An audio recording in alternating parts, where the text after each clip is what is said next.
لا حول ولا قوة إلا بالله العلي العظيم. حسبنا الله ونعم الوكيل، نعم المولى ونعم النصير. الحمد لله الذي هدانا لهذا وما كنا لنهتدي لولا أن هدانا الله.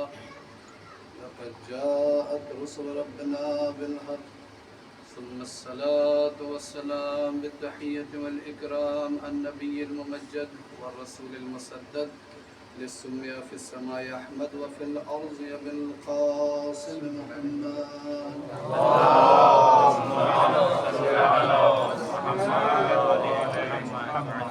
وعلى طيبين الطاهرين المعصومين المرحومين. أما بعد، فقد قال الله تبارك وتعالى في القرآن المجيد والفرقان الحميد وقوله الحق. بسم الله الرحمن الرحيم. يا أيها الذين آمنوا أطيعوا الله وأطيعوا الرسول وأولي الأمر منكم. صلوات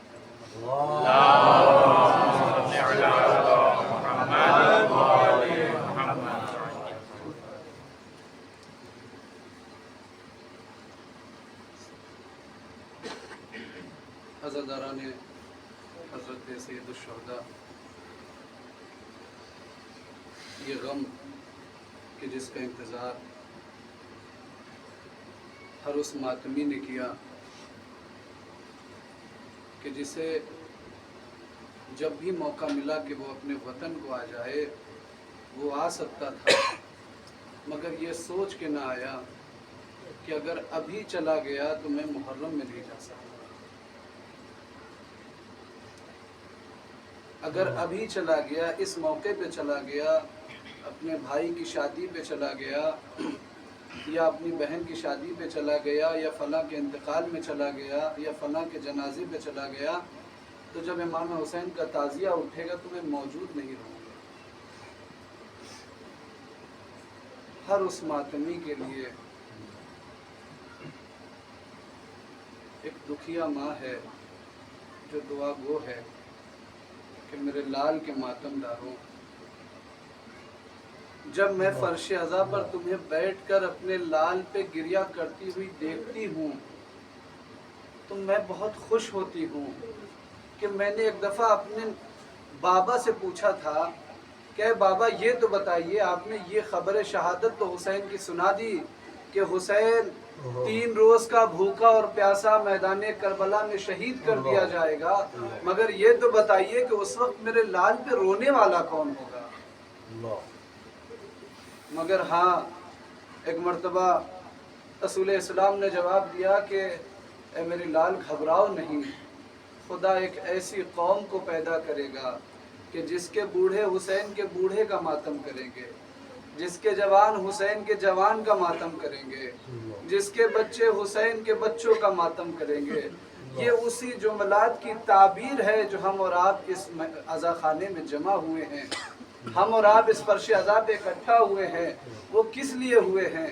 تاکہ قول رسول اسلام کی تصدیق ہو جائے کہ جہاں خبر شہادت واقعی تھی وہیں پر امام حسین کی وہ کامیابی اور کامرانی کہ جو بعنوان غم ہم تک پہنچی، وہ تا قیام قیامت باقی اور جاری و ساری ہے۔ یہ آپ کا یہاں آنا کوئی معمولی بات نہیں ہے، اس فرش عزا پہ بیٹھ جانا کوئی معمولی بات نہیں ہے، یہ فرش عزا کوئی معمولی جگہ نہیں ہے، یہ کوئی کلاس نہیں ہے، یہ کوئی بیٹھنے اور بات کرنے کی جگہ نہیں ہے۔ اگر اس کی اہمیت اور عظمت کو سمجھنا ہے تو اس طریقے سے سمجھ لیجئے کہ آیت اللہ جواد تبریزی کہ جن کے نام کا ایک بہت بڑا ہاسپٹل موجود ہے، جن کا بنایا ہوا بقیت اللہ العظم، کہ جن کا یہ ہاسپٹل ہے آیت اللہ جواد تبریزی کا، وہ کہتے ہیں کہ میں اپنی دور طالب علمی میں جب نجف میں درس حاصل کر رہا تھا تو اس وقت تبریز کے ہی ایک بہت بڑے ذاکر ہوا کرتے تھے، عالم ہوا کرتے تھے، جو سامرہ کے مومنین کے قلوب کو منور کیا کرتے تھے فضائل و مصائب اہل بیت سے، اور میں ان کو دیکھ کے رشک کیا کرتا تھا اور میں اپنے دل میں ایک دعا کیا کرتا تھا کہ پروردگار میں بھی ان کی طرح ذاکر بن جاؤں، لیکن میں نے بہت کوشش کی، میں ان کی طرح نہیں بن پایا، تو میں نے سمجھ لیا کہ یہ میرے بس کی بات نہیں ہے۔ اس کے بعد میں نے اپنی پڑھائی لکھائی پہ دھیان دیا اور ایک بڑے عالم بنے، جیسا کہ ہمارے اور آپ کے سامنے ان کی تاریخ موجود ہے۔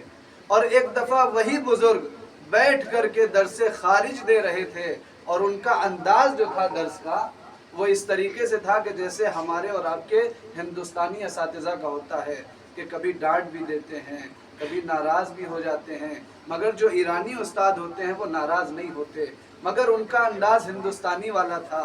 ایک مرتبہ جیسے ہی انہوں نے اپنی گفتگو کو شروع کیا، ایک طالب علم کھڑا ہوا اور اس نے فوراً اشکال کر دیا۔ اس نے کہا کہ میرا ایک اشکال ہے۔ انہوں نے ڈانٹ کر کے اس سے کہا کہ بیٹھ جاؤ، ابھی تو میں نے گفتگو شروع کی، ابھی تمہارا اشکال شروع ہو۔ ابھی جیسے ہی اسے کہا، آس پاس کے جو لوگ بیٹھے تھے وہ اس کے اوپر چہرہ بنانے لگے یا ہنسنے لگے، جو بھی وہاں کی مناسبت ہے۔ میں کبھی درس خارج میں گیا نہیں تو میں نہیں بتا سکتا کہ وہاں کس لیول کے لوگ ہوتے ہیں۔ تو جو بھی ان کے بغل کے لوگ تھے ان کا چہرہ بدل گیا، ایک خاص طرح کا تعصب لوگوں کے ذہن میں گیا، تو وہ طالب علم بھڑک اٹھا اور اس نے پلٹ کر کے جواب دیا کہ یہ کوئی مجلس امام حسین تھوڑی ہے کہ آپ بولتے رہیں گے اور ہم سنتے رہیں گے، سوال ہے تو ہم اشکال کریں گے۔ اور یہ کہنا تھا کہ آیت اللہ جواد تبریزی اپنا سر جھکا کے زار زار رونے لگے اور کہنے لگے کہ میرا یہ درس کہاں اور فرش امام حسین کہاں، میرے ان درس کی اوقات ہی کیا ہے، وہ کہاں عرش معلیٰ کا ایک ٹکڑا ہے کہ جہاں پہ عزادار آ کر کے بیٹھتے ہیں۔ تو اب آپ نے سمجھ لیا کہ اس فرش عزا کی اہمیت کیا ہے کہ ایک بڑے سے بڑا عالم اپنی سجائی ہوئی بزم کو اس بزم کے آگے خاک سمجھتا ہے۔ اب اپنے مقدر پہ ناز کیجئے، فخر کیجئے اور ذرا غور کیجئے کہ کون سی چیز سبب بنی، کون سی چیز وجہ بنی کہ ہم اور آپ کو یہاں پر آنا میسر ہوا۔ تو کائنات میں کوئی بھی اور سبب نظر نہیں آتا مگر دعائے حضرت زہرا سلام اللہ علیہ ہے جو ہمیں اور آپ کو کھینچ کر یہاں لاتی ہے۔ ایک صلوات پڑھے محمد والے۔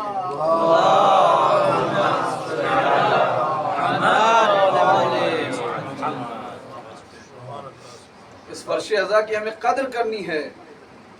بعض دفعہ ہم اس فرش عزا کو بچھانے کے بعد گھبرا جاتے ہیں، کہیں ایسا نہ ہو کہ کوئی نہ آئے، کہیں ایسا نہ ہو کہ ہم بیٹھے ہی رہ جائیں۔ ذاکر بھی گھبراتا ہے، نوحے پڑھنے والے بھی گھبراتے ہیں، اور سوز پڑھنے والے بھی گھبراتے ہیں، مرثیہ خواہ افراد بھی گھبراتے ہیں، اور جس نے اہتمام کیا ہوتا ہے وہ زیادہ پریشان ہوتا ہے کہ کیوں لوگ نہیں آ رہے ہیں یا لوگ ابھی تک کیوں نہیں آئے۔ مگر اس کو اس بات کا اطمینان رکھنا چاہیے کہ جس کے لیے اس نے یہ فرش بچھایا ہے وہ اول وقت اور سر وقت یہاں حاضر ہو جاتا ہے۔ گھبرانے کی کوئی بات نہیں ہے۔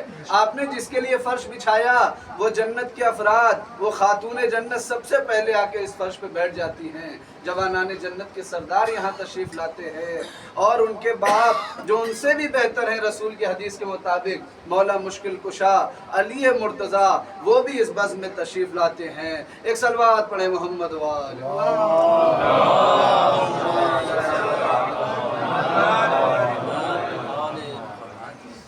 میں ان تمام افراد کے لیے ان کے حوصلہ افزائی کے لیے ایک شعر پڑھنا چاہتا ہوں کہ جو اس بات سے ذرا سی پریشانی میں رہتے ہیں کہ لوگ آئے یا نہیں آئے۔ شعر ملاحظہ فرمائیے گا کہ ہمارا کام اسی در پہ ہے صدا دینا، ہمارا کام اسی در پہ ہے صدا دینا، ہے جس کی شان طلب سے کئی گنا دینا۔ ہمارا کام اسی در پہ ہے صدا دینا، ہے جس کی شان طلب سے کئی گنا دینا، بس ایک جھلک میرا اشک عزا دکھا دینا، بس ایک جھلک میرا اشک عزا دکھا دینا، پھر اس کے بعد سکندر کو آئینہ دینا۔ بس ایک جھلک میرا اشک عزا دکھا دینا، پھر اس کے بعد سکندر کو آئینہ دینا۔ تو غم حسین بلائے گا خود ہی لوگوں کو، ہمارا کام ہے فرش عزا بچھا دینا۔ غم حسین بلائے گا خود ہی لوگوں کو، ہمارا کام ہے فرش عزا بچھا دینا، ہمارا کام ہے فرش عزا بچھا دینا۔ ایک صلوات پڑھے محمد والی۔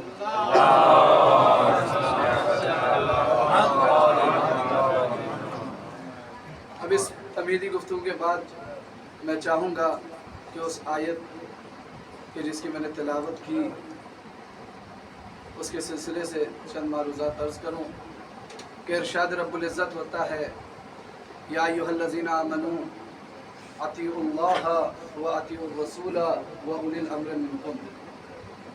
ऐ साहिबान ईमान, अल्लाह की इताअत करो, उसके रसूल की इताअत करो और उलिल अम्र की इताअत करो।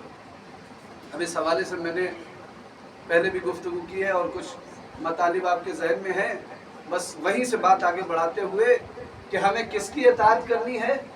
अल्लाह की इताअत करनी है। और किसकी इताअत करनी है? रसूल की इताअत करनी है। और फिर मैंने सबके मयारात बताए कि अल्लाह कौन है। अल्लाह वो है जो अपने अलावा किसी दूसरे की इताअत नहीं करता। रसूल कौन है? जो अल्लाह के अलावा किसी दूसरे की इताअत नहीं करता। तो अब उलिल अम्र को भी वो होना चाहिए कि जो या तो अल्लाह की इताअत करे या रसूल की इताअत करे, इन दो के अलावा किसी तीसरे की इताअत ना करे। तो अब आपको बात समझ में आई कि उलिल अम्र की शान ये है कि वो सिर्फ अल्लाह की इताअत करेगा, उसके रसूल की इताअत करेगा, और अगर कोई तीसरा उससे इताअत तलब कर ले तो फिर वो उसकी इताअत नहीं करेगा। तो मेरे अजीजों, यही वजह थी कि जब सीरत शेखैन मेरे मौला के सामने पेश की गई तो मेरा मौला मसनद खिलाफत से ये कह के उठ गया कि या तो मैं अल्लाह के हुक्म पे अमल करूंगा या रसूल की सुन्नत पे अमल करूंगा, मैं किसी की सीरत वीरत पे अमल नहीं करूंगा। इसलिए कि मैंने अगर किसी की सीरत पे अमल कर लिया तो फिर मैं उलिल अम्र कहाँ रहा। एक सलवात पढ़े मोहम्मद।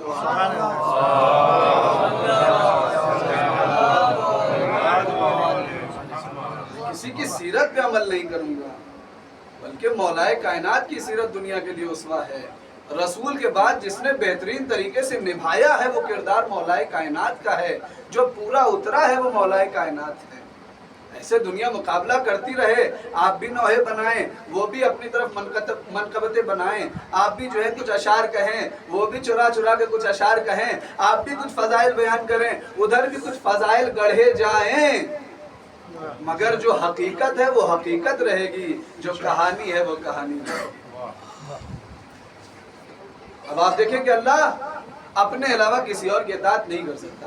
अब देखिए, अगर हमें साहिबान ईमान बन के रहना है तो हमें इस बात पे तवज्जो देनी होगी कि या तो हम सिर्फ अल्लाह की इताअत करें, और या फिर हम सिर्फ रसूल की इताअत करें, और या फिर हम उलिल अम्र की इताअत करें। इन तीनों के अलावा अगर हमने किसी और की इताअत कर ली तो फिर हम गुमराह हो जाएंगे, फिर हम वो नहीं करेंगे जो अल्लाह ने हमसे तलब किया है। बस अज़ीज़ान गिरामी, थोड़ी देर की तवज्जो चाहूँगा, इसलिए कि मेरे पास ज़्यादा वक्त नहीं है, बहुत कम वक्त है। एक सलवात पढ़े मोहम्मद वाले।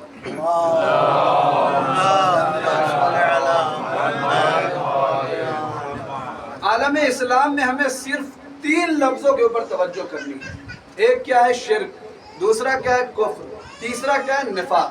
अगर हम तीनों से बच गए तो मुसलमान कहे जाएंगे, मोमिन कहे जाएंगे, साहिब ईमान कहे जाएंगे। और अगर ये तीनों चीज़ हमारे रिकॉर्ड में रही तो फिर हम कुछ भी कहे जाएं, न मुसलमान कहे जाएंगे, न साहिबान ईमान कहे जाएंगे, न हमारा हिसाब उनमें होगा।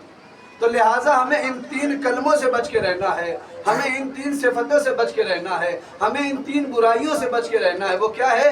शिर्क, कुफ्र और निफाक। और तीनों की बड़ी मजम्मत हुई है कि मुशरिकीन के लिए अल्लाह की कोई पनाह नहीं है, काफिरीन के लिए अल्लाह की कोई पनाह नहीं है, मुनाफिकीन का ठिकाना बहुत बुरा है। ये सब हम और आप जानते हैं, कोई बताने वाली नई बात नहीं है। तो हमें इन तीनों चीज़ों से बच करके रहना है। तो अब मेरे अजीज़ों, मैं चाहता हूँ कि आपके सामने ये तीनों मंजिलें पेश करूँ कि देखिए शिर्क क्या है। अगर आप चाहते हैं कि शिर्क से महफूज हो जाएं तो आपको कलमे ला इलाहा इल्लल्लाह कह के तौहीद के दायरे में आना पड़ेगा।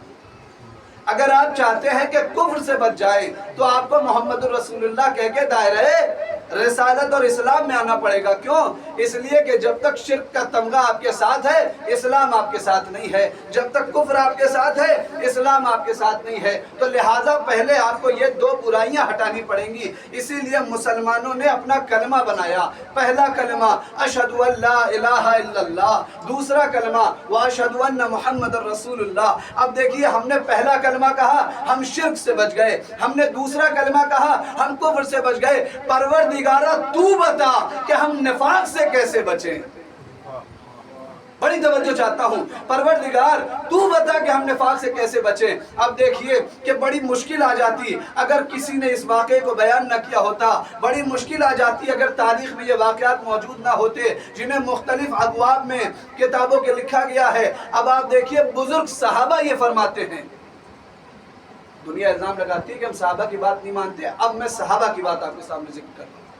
बुजुर्ग सहाबा ये फरमाते हैं वमा कुन्ना नारिफुल मुनाफिकीना इल्ला बिबुग़्ज़ अली, कि अगर हमको ये पहचानना हुआ करता था कि हम मुनाफिक को कैसे पहचाने तो हम जिक्र अली छेड़ के देख लिया करते थे।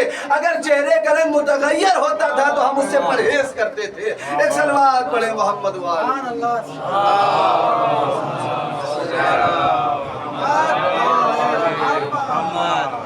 अगर चेहरे का रंग उड़ जाया करता था जिक्र अली से तो हम समझ जाते थे कि ये मुनाफिक है, और वहीं से हम इस बुराई से भी महफूज हो जाएगा। तो हमें ज़रूरत है कि हम इस बात की तरफ तवज्जो दें। किस बात की तरफ? कि हम साहिबान ईमान में से हों। हमें अल्लाह कहे कि तुम साहिबान ईमान में से हो। ये तब होगा कि जब हम उसके बताए हुए उलिल अम्र को इख्तियार करेंगे। ऐसे तो दुनिया किसी को भी चाहे उलिल अम्र बना ले, कोई भी मुंह उठा के चला आए उलिल अम्र हो जाए, मगर सही मानों में उलिल अम्र वो होगा कि जिसके बारे में निशानदेही या अल्लाह करे या उसका रसूल करे। अच्छा, मैं आपके सामने एक बात अर्ज करता हूं कि अगर आपको कुफ्र से बचना है तो आपको क्या करना पड़ेगा? रसूल का कलमा पढ़ना पड़ेगा। अब मुझे ये इंसाफ से बताइए कि अगर हम रसूल की जिंदगी की तर्जुमानी करें तो क्या ये कहना सही होगा कि रसूल की पूरी जिंदगी इन्हीं दो लफ्ज़ों में है, दो जुमलों में है? वो क्या है? कौले रसूल या फेले रसूल। जो रसूल ने कहा, जो रसूल ने किया, जो रसूल ने कहा, जो रसूल ने किया। अब मुझे आप इंसाफ से बताइए कि कौल की अहमियत ज़्यादा है या अमल की अहमियत ज़्यादा है? तो जाहिर सी बात है कि आप सबका ये मानना होगा कि अमल की अहमियत कौल से ज़्यादा होती है। सबका मुत्तफ़िक़ुन अलैह फैसला यही होगा कि कौल से ज़्यादा अहमियत किसकी होती है? अमल की होती है। तो मैं आपके सामने कौल की भी मंजिल पेश करूँगा, अमल की भी मंजिल पेश करूँगा। अब मैं पहले आपके सामने कौल की मंजिल को पेश कर रहा हूँ। रसूल इस्लाम इस दुनिया में आते हैं और आने के बाद से कोहे अबू कुबैस पे जाने के बाद से एक जुमला फरमाते हैं, क़ूलू ला इलाहा इल्लल्लाह तुफ़्लिहू, ला इलाहा इल्लल्लाह कहो निजात पा जाओ। मैंने कहा कि मैं नहीं कहूँगा। तो आप बताइए इंसाफ से कि क्या मैं काफिर हो गया या नहीं हुआ? आप कहेंगे बिल्कुल काफिर हो गया, इसलिए कि रसूल के कौल की तरदीद की, कुफ्र आ गया। रसूल की बात नहीं मानी, कुफ्र आ गया। अब रसूल ने दूसरा कौल कहा। वो क्या कहा? रसूल ने कहा नमाज वाजिब। मैंने कहा बिल्कुल नहीं वाजिब। बताइए काफिर हो गया कि नहीं हो गया? बिल्कुल काफिर हो गया, इसलिए कि मैंने रसूल के कौल की तरदीद कर ली। तो देखिए, कौल में अगर कोई रसूल की बात न माने और अहकामात इलाहिया को कबूल न करे तो वो काफिर हो जाया करता है। अब देखते हैं अमल की मंजिल में कि अमल की हैसियत क्या है, हकीकत क्या है। अब रसूल इस्लाम ने नमाज पढ़ी, मैंने नहीं पढ़ी, तो आप इंसाफ से बताइए क्या मैं काफिर हो गया? कुछ तो बोलिए। देखिए, मैं खुल के पढ़ रहा हूं मगर आप खुल के सुन नहीं रहे। एक सलवात पढ़े मोहम्मद वाले मोहम्मद।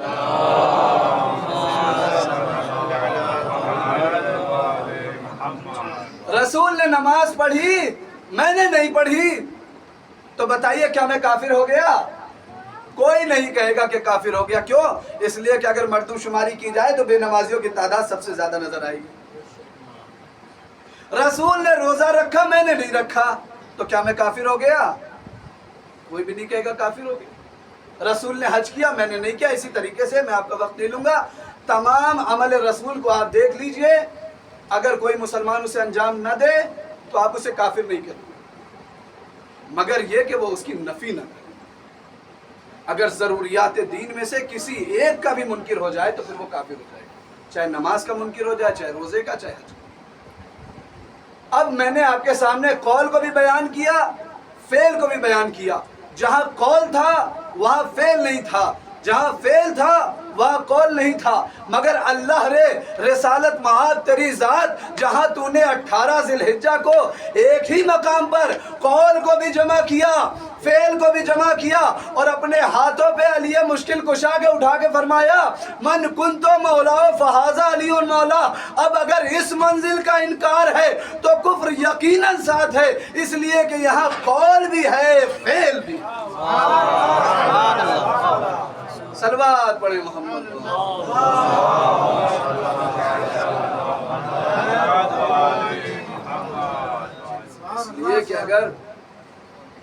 इस मंजिल का एक इनकार है, तो फिर कौल भी है और नफ़ी भी है। मैं एक जगह इसी वाक़े को पढ़ रहा था तो मैंने कहा कि जहाँ पे कौल का इनकार हुआ वहाँ पर तो आपने कहा कि काफिर हो गया, और जहाँ फेल का हुआ वहाँ पे भी आपने बाज़ लिहाज से कहा काफिर हो गया। अगर एक ऐसा मकाम हो कि जहाँ पर दोनों एक साथ जमा हो जाएं और कोई ना माने, तो एक साहब ने कहा वो डबल काफिर हो गया। एक सलवात पढ़े मोहम्मद वाले।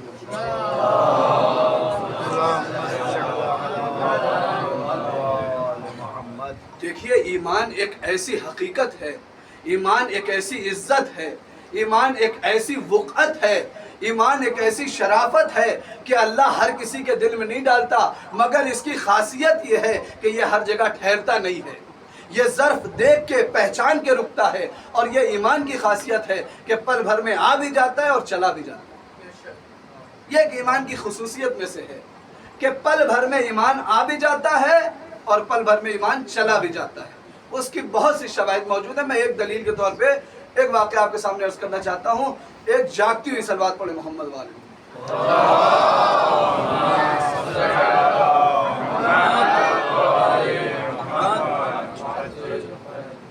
जनाबे इब्राहीम खुल्लत के दर्जे पे फाइज हैं, खलील खुदा कहे जाते हैं। आपकी शान ये है कि तब तक खाना नहीं खाते जब तक के साथ में कोई मेहमान मौजूद न हो। ये वाक़या हमारा आपका सबका सुना हुआ है, उनकी हकीकत भी हम और आप सब जानते हैं, और ये खासियत भी जानते हैं कि जनाब इब्राहीम तब तक खाना नहीं खाते थे जब तक कि कोई मेहमान साथ में ना आ जाए खाना खाने के लिए। अब देखिए, भूख बड़ी अजीब चीज़ है। भूख जब किसी को लगती है तो इंसान परेशान हो जाता है, मगर ये जनाब इब्राहीम की दोस्ती थी अल्लाह से कि 2 दिन से 3 दिन से भूख को बर्दाश्त किए हुए हैं, मगर जब तक कि कोई मेहमान नहीं आया तब तक खाना नहीं खाया। 3 दिन हो गए जनाब इब्राहीम को, कोई मेहमान नहीं मिला, कोई हमने वाला नहीं मिला, तो अब नवाला भी हल्क से नीचे नहीं गया। अब जनाब इब्राहीम बाजार में निकले और देखा कि 2 नए मुसाफिर चले आ रहे हैं, और देखने के बाद दौड़ते हुए उनके पास गए और जाकर के उनसे सलाम व अदाब किया, और उसके बाद से उनका हाल दरियाफ्त करने के बाद से कहा कि भूख लगी है, खाना खाना चाहते हो? तो उन दोनों ने कहा कि हाँ, हमें भूख तो लगी, भूख तो बड़ी जोरों की लगी है। तो जनाब इब्राहीम ने कहा तो आइए बिस्मिल्लाह, चलिए मेरे घर खाना खाइए। दोनों मुसाफिर नौजवान अजनबी जनाब इब्राहीम के घर आए और आने के बाद से बगैर सवाल जवाब के, बगैर तवज्जो के खाना खाना शुरू कर दिया। बड़ी तवज्जो चाहता हूँ। जनाब इब्राहीम के मेहमानों ने खाना खाना शुरू कर दिया। जब खाना खा चुके और भूख का असर ख़त्म हो गया, बल्कि ये कह दूं कि बेहतरीन ग़ज़ा उन्हें मिली, वो सैराब हो चुके, तो अब उनके दिमाग ने काम करना शुरू किया और एक ने दूसरे को कोहनी मार के ये कहा, देखते हो, ये तो अल्लाह वालों के घर हम आ गए, ये तो हम तौहीद वालों के घर आ गए, आज तो हम बुरे फंस गए, आज तो हम गलत जगह आ गए, हमें यहाँ नहीं आना चाहिए था। तो दूसरे ने पहले वाले को जवाब दिया, तो क्या हुआ, हम इस खाने की कीमत अदा कर देंगे। तो क्या हुआ, गलत जगह आ गए, तो क्या हुआ, अल्लाह वालों के आ गए, हमारा उनसे कोई लेना देना नहीं, हम उनके खाने की कीमत अदा कर देंगे और अपनी इज्जत सलामत रहेगी। एक मर्तबा जब खाना खा के खुदा हाफिज कहना चाहते थे तो इज्जतदार थे, बाशरफ थे, साहिब हैसियत थे, जहाँ रहते थे वहाँ उनका नाम रहा होगा। तभी उन्होंने शराफत दिखाई और जनाब इब्राहीम से कहा कि ऐसे नहीं, बल्कि हम आपके इस एहसान का जवाब इसकी कीमत दे करके पूरा करना चाहते हैं। तो जनाब इब्राहीम ने कहा कि मैंने अल्लाह के लिए थोड़ी खाना खिलाया था कि जो मैं आपसे इसकी कीमत लूंगा। उन्होंने कहा नहीं, ऐसे नहीं होगा, जब तक मैं इसकी कीमत आपको न दे दूं तब तक हम यहाँ से हटेंगे नहीं। बस इधर से इसरार होता रहा, उधर से जनाब इब्राहीम का इनकार होता रहा। जब जनाब इब्राहीम ने देखा कि सामने वाले मान नहीं रहे हैं, तो एक मर्तबा जनाब इब्राहीम ने कहा तो फिर ठीक है, इस खाने की कीमत यह है कि अपनी पेशानी ज़मीन पे झुका दो। इस खाने की कीमत यह है कि अपनी पेशानियों को जमीन पे झुका दो। अब ये घबराने लगे। एक ने दूसरे से कहा, अरे ये क्या कह रहे हैं, ये तो हमें सजदा करने को कह रहे हैं, ये तो अल्लाह वाले काम करने को कह रहे हैं, ये हम नहीं कर सकते। अब दूसरे ने पहले वाले को जवाब दिया कि तब नहीं सोचा था जब खाना खा रहे थे, और खाओ खाना। अब उसने कहा कि अब क्या किया जाए। आपस में एक बात करने के बाद, एक नतीजे पे पहुंचने के बाद उन्होंने जनाब इब्राहीम को जवाब दिया, क्या इब्राहीम ठीक है, हम अपना सर सजदे में तो रख देंगे मगर जबान से कुछ ना कहेंगे। जनाब इब्राहिम ने कहा कोई बात नहीं, बस तुम अपनी पेशानी सजदे में रख दो। इधर दोनों मुसाफिरों ने अपनी पेशानी सजदे में रखी, उधर खलील खुदा का हाथ बुलंद हुआ, परवरदिगारा पेशानियों को झुकाना मेरा काम है, दिल को झुकाना तेरा काम है। एक सलवात पढ़े मोहम्मद वाले।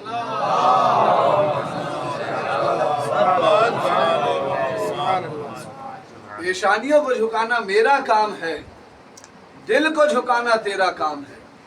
ये कोई मामूली बात नहीं है, ये ईमान की बात है, ये हकीकत की बात है, ये एक जिम्मेदारी की बात है कि जब आपके दिल में ईमान मौजूद है तो फिर आप इधर उधर न भटकिए, आप उधर जाइए जिधर रसूल इस्लाम आपको निशानदेही कर रहे हैं।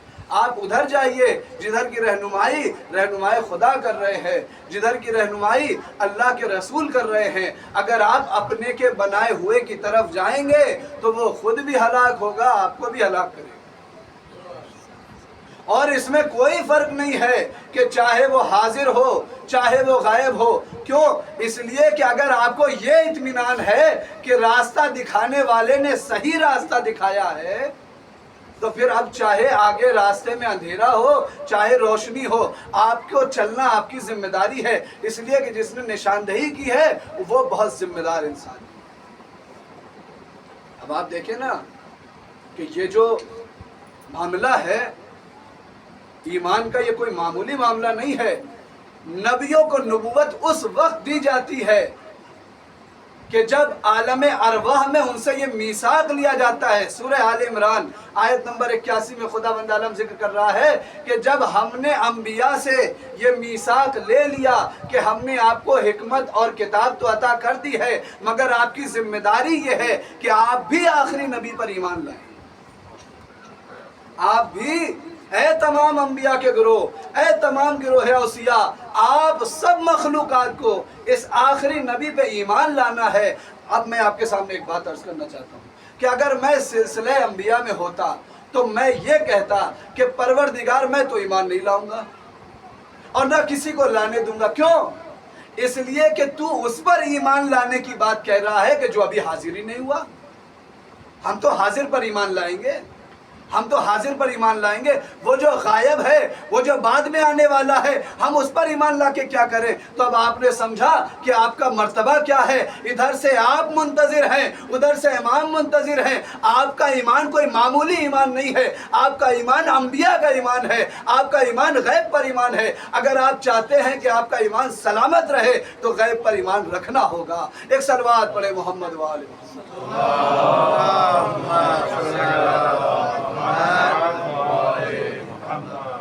और मैं इस बात पे जोर क्यों दे रहा हूं कि गैब पर ईमान रखिए?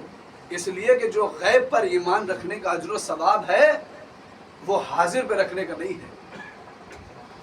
बहुत बड़ी बात कह रहा हूं आपके सामने कि जो गैब पर ईमान रखने का अजर है वो हाजिर पर रखने का नहीं है।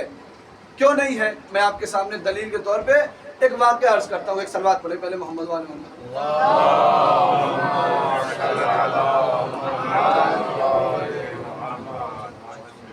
हारून रशीद बादशाह वक्त है, अपनी बीवी जुबैदा के साथ सुबह के वक्त सैर पे निकला और रास्ते में एक जगह जनाब बहलोल मिट्टी के कुछ घर बनाते हुए नजर आए।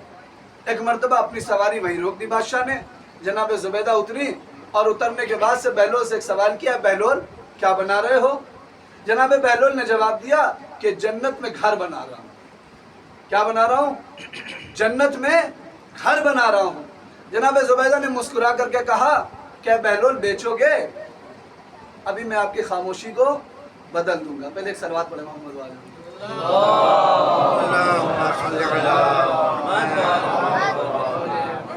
जनाब जुबैदा ने कहा, क्या बहलोल आपके घर जो आप बना रहे हैं जन्नत में उसकी कीमत क्या है? तो जनाब बहलोल ने कहा कि इसकी कोई खास कीमत नहीं है, जो कुछ भी आपके जेब में हो वो हमें आप नवाज दें, हम आपको ये घर रजिस्टर कर देंगे, आपके नाम कर देंगे। बस जनाब जुबैदा ने भी अपने जेब से एक दिरहम निकाला और जनाब बहलोल के हवाले कर दिया और एक सवाल किया, बहलोल घर बेचा? जनाब बहलोल ने कहा हाँ बेचा। कहा मेरा हो गया? कहा आपका हो गया। اب جناب زبیدہ بڑے ہی اطمینان کے ساتھ کچھ قدم آگے چلی تھی کہ ایک مرتبہ ہارون رشید نے آواز دی، زبیدہ یہ جو تم نے بہلول سے خریدا ہے یہ جنت کا مکان ہے یا پھر بھاڑ ہے؟ جناب زبیدہ نے بڑے ہی سکون کے ساتھ جواب دیا کہ ہاں میں نے جو خریدا ہے وہ جنت کا ایک گھر ہی ہے۔ بات ختم ہو گئی، جناب زبیدہ بھی محل کے اندر گئی اور ہارون رشید بھی اپنے بستر پہ گیا، اور ایک مرتبہ ہارون رشید نے خواب میں کیا دیکھا کہ ایک موتیوں سے جڑا ہوا محل سامنے نظر آ رہا ہے کہ جس کے اوپر یہ بڑے بڑے موتیوں سے لکھا ہوا ہے کہ یہ وہ مکان ہے کہ جو زبیدہ کو بہلول نے بیچا ہے۔ اب جو یہ منظر دیکھا تو نظریں خیرہ ہو گئی، ایک مرتبہ خواب ٹوٹا، آواز دی، زبیدہ چلو ٹہلنے چلتے ہیں۔ جناب زبیدہ نے کہا ہارون کیا بات ہے؟ کہا چلو راستے میں بتاؤں گا۔ دوڑے دوڑے آیا اور آنے کے بعد سے بہلول کے سامنے رک گیا، کہا اے بہلول کیا کر رہے ہو؟ جناب بہلول کا پھر سے وہی جواب کہ جنت میں گھر بنا رہا ہوں۔ لیکن تم یہ سوال کیوں کر رہے ہو؟ کہا میں یہ سوال اس لیے کر رہا ہوں کیونکہ آج اس کا خریدار میں ہوں، آج اس کا خریدار وقت کا بادشاہ ہے، آج اس کا خریدار خلیفہ وقت ہے۔ ایک مرتبہ جناب بہلول مسکرائے، کہا بہلول مسکرا کیوں رہے ہو؟ کہا ابھی سمجھ جاؤ گے۔ ایک مرتبہ ہارون رشید نے کہا بہلول اپنے جنت کے مکانات کی قیمت بتاؤ۔ جناب بہلول نے مسکرا کے اوپر سے نیچے تک دیکھا، کہا تمہاری پوری سلطنت، تمہاری پوری سلطنت۔ ایک دم سے ہارون رشید گھبرا گیا، ارے یہ گنگا الٹی کیسے بہنے لگی؟ یہ معاملہ ادھر سے ادھر کیسے ہو گیا؟ اپنے لفظوں میں کہیں ایک دم سے دولار اتنا اوپر کہاں چلا گیا؟ کیسے سن رہے خدا کی قسم؟ ایک صلوات پڑھے محمد و آل محمد۔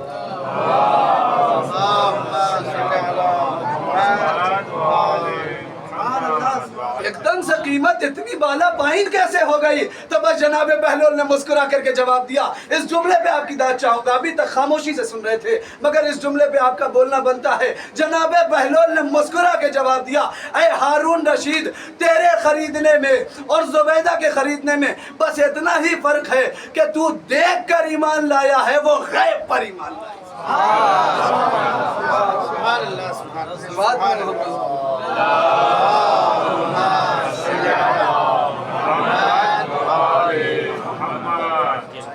آپ سمجھے کہ نہ دیکھتے ہوئے ایمان رکھنے کی اہمیت کیا ہے؟ یہ تو وہ اہمیت ہے جو جناب بہلول نے مثال کے طور پہ سمجھائی، اور حقیقت کیا ہے کہ ان اشکوں کو موتیوں کے دام پہ خریدا جائے گا۔ ابھی میں مسائل کی طرف نہیں جاؤں، یہ ہے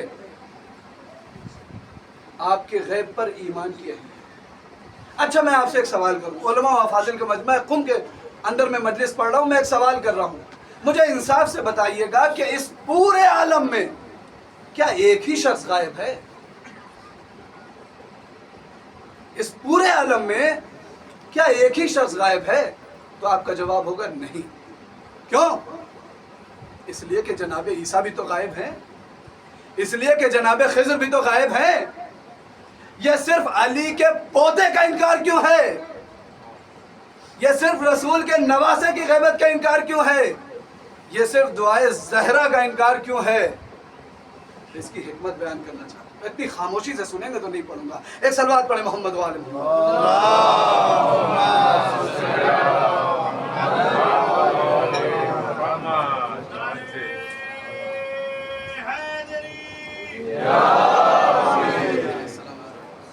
اس دور ستمگر میں تیرے واسطے مولا ہے بولنا دشوار مگر بول رہا ہے۔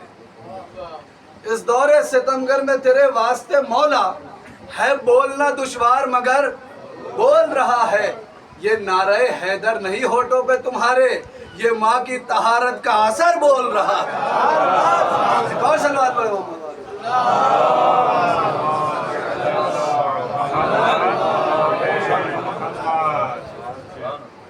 تو یہ صرف علی کے بیٹے کی غیبت کا انکار کیوں؟ ابھی سوچا ہے؟ تو میں اپنے حساب سے اپنے عقل کے مطابق ایک حکمت بیان کر رہا ہوں، توجہ چاہتا ہوں۔ آپ جانتے ہیں کہ جناب عیسیٰ کی غیبت کا تمام مسلمان اقرار کیوں کرتا ہے؟ اس لیے کرتا ہے کہ جناب عیسیٰ کے ہاتھ میں تلوار نہیں ہے، میں کیا کہہ رہا ہوں؟ جناب عیسیٰ کے ہاتھ میں تلوار نہیں ہے اور جناب خضر کے ہاتھ میں کوئی ڈنڈا نہیں ہے کہ وہ آئے اور سب کو سیدھا کر دے، مگر وہ جو پردے غیب میں علی کا لال بیٹھا ہوا ہے اس کے ہاتھ میں ایک ذوالفقار موجود ہے جو آئے گا تو اس دنیا کو عدل و انصاف سے بھر دے گا۔ ایک صلوات پڑھے محمد والے۔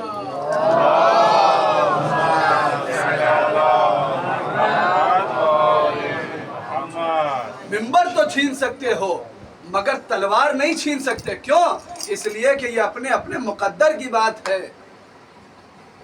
یہ اپنے اپنے مقدر کی بات ہے کہ کسی کے حصے میں کچھ آیا، کسی کے حصے میں کچھ آیا، مگر علی والوں کے حصے میں ذوالفقار آئی تو شاعر کہتا ہے کہ جلتے ہو کیوں علی کے کمالات دیکھ کر، جلتے ہو کیوں علی کے کمالات دیکھ کر، عزت خدا بھی دیتا ہے اوقات دیکھ کر، جلتے ہو کیوں علی کے کمالات دیکھ کر، عزت خدا بھی دیتا ہے اوقات دیکھ کر، اور ملتی جو ایسے ویسے کو ہلتی نہ ذوالفقار، تلوار حق نے دی ہے مگر ہاتھ دیکھ کر، تلوار حق نے دی ہے مگر ہاتھ دیکھ کر۔ یہ کوئی معمولی بات نہیں ہے۔ وہی تلوار اگر آپ کو دے دی جائے یا ان کو دے دی جائے کہ جو تلوار کر رہے ہیں تو وہ تلوار چلا نہیں پائیں گے۔ دلیل میں آپ کو دیتا ہوں، دلیل خلیفہ ثانی تخت خلافت پہ بیٹھا ہوا ہے اور ایک اجنبی شخص آتا ہے اور آنے کے بعد سے کہتا ہے کہ اے خلیفہ وقت، میں آپ کی خدمت میں ایک تحفہ لے کر کے حاضر ہوا ہوں۔ تو خلیفہ نے پوچھا کہ کون سی چیز ہے جو تم میرے شایان شان سمجھتے ہو اور اتنی دور سے لے کر کے آئے ہو؟ اس نے کہا آپ خود ہی دیکھ لیجئے۔ اس نے کہا نہیں، اپنی زبان سے بیان کرو۔ تو اس نے کہا یہ وہ تلوار ہے جو ایک بہت بڑے جنگجو کی ہے جس کا نام ہے مادی کرب، نام سنا ہوگا۔ یہ وہ تلوار ہے جو معمولی تلوار نہیں ہے بلکہ اس مہان اور عظیم جنگجو کی تلوار ہے کہ جس کے ہاتھ سے ہزاروں لوگ مارے گئے ہیں۔ اب جب مادی کرب کا نام سنا تو اپنی جگہ سے اس کے احترام میں کھڑا ہو گیا۔ ایک بات کہہ دوں کیوں کھڑا ہو گیا؟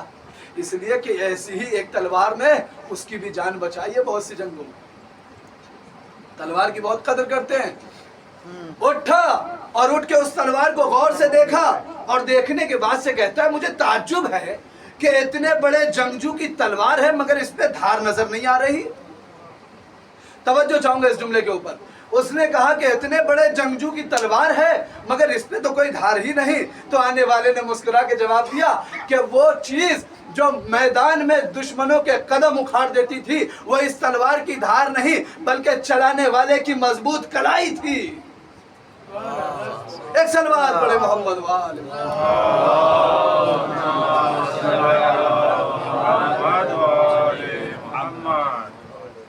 یہ کوئی معمولی تلوار نہیں ہے کہ کوئی بھی اٹھا لے اور کوئی بھی چلا لے۔ یہ کسی عام انسان کے ہاتھ آنے والی نہیں، اور کیوں نہ ہو اس کی شان؟ اس لیے کہ تمام تلواریں دنیا کے کارخانے میں بنی مگر یہ تلوار اللہ کی طرف سے آئی۔ اب بہت سے لوگ اشکال کریں گے کہ کیا اوپر کوئی کارخانہ لگا ہوا ہے جہاں پہ یہ تلوار تیار ہوئی؟ تو میں کہوں گا کہ اوپر کوئی درزی بیٹھا ہوا ہے جس نے حسنین کا جوڑا بھیجا۔ کیسے سن رہے ہیں آپ کہ کیا اوپر کوئی درزی بیٹھا ہوا ہے جس نے حسنین کا جوڑا بھیجا؟ کوئی پھل والا بیٹھا ہوا ہے جس نے فاطمہ کے لیے بہشت سے خوان بھیجے؟ اور ایک جواب دوں گا کہ وہی کارخانہ جہاں مہر نبوت بنتی ہے اسی کے بغل میں ایک اور کارخانہ ہے جہاں علی کی تلوار بنی ہے۔ ایک صلوات پڑھے محمد والے۔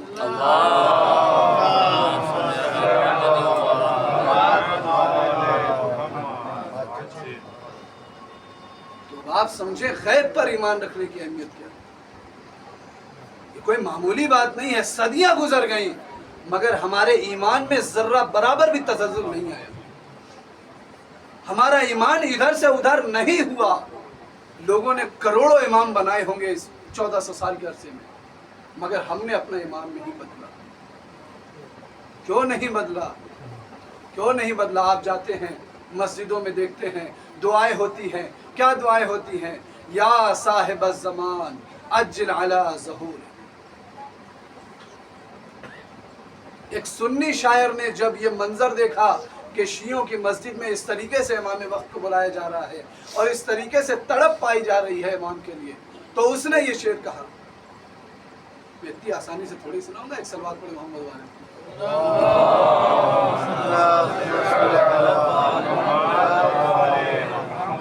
वो कहता है इस मंजर को देखने के बाद कि सुकूने कल्ब में पैदा न इंतशार करो, सुकूने कल्ब में पैदा न इंतशार करो, इमाम वक्त पे आएंगे एतबार करो। सुकूने कल्ब में पैदा न इंतशार करो, इमाम वक्त पे आएंगे एतबार करो। फजीलते शब फुरकत से तुम नहीं वाकिफ, ये इंतजार इबादत है, इंतजार करो। ये इंतजार इबादत है, इंतजार करो। एक जागती हुई सलवात पढ़ दे मोहम्मद।